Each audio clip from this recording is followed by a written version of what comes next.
আমি পাবদা মাছ নিয়ে নিয়েছি, আজকে আমি দই পাবদা বানাবো। 1 চামচ নুন নিয়েছি, নুন মাখিয়ে এটাকে আমি রেখে দেবো। পেঁয়াজ, আদা, রসুন, কাঁচা লঙ্কা নিয়ে নিয়েছি, এগুলোকে আমি মিক্সিতে দিয়ে বেটে নেবো। পাবদা করার জন্য দেখুন পোস্ত নিয়ে নিয়েছি, কাজু নিয়ে নিয়েছি, কাজুটা আমি ভিজিয়ে রেখেছি, আগে একটু গুঁড়িয়ে নেবো। গ্যাস জ্বালিয়ে দিয়েছি, কড়া বসিয়ে দিয়েছি, সাদা তেল দিয়ে করবো। নুন মাখাইনি, নুন মাখিয়েছি খালি। মাছটা ভাজা হচ্ছে, হয়ে গেছে, তুলে নেবো,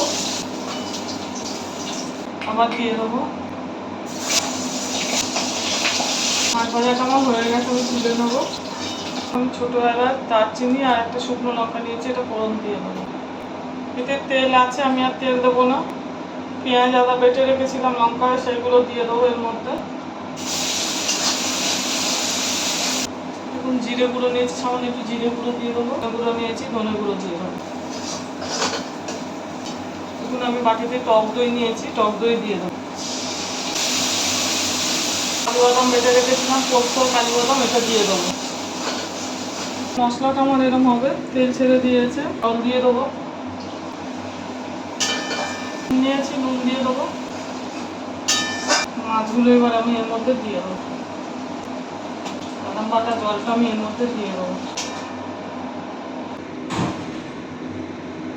এবার এটাকে আমি এখন ঢাকা দিয়ে দেবো। দেখুন রান্নাটা আমার হয়ে গেছে, তেল ছেড়ে দিয়েছে, এবার আমি এটা নামিয়ে নেবো। বানানো হয়ে গেছে।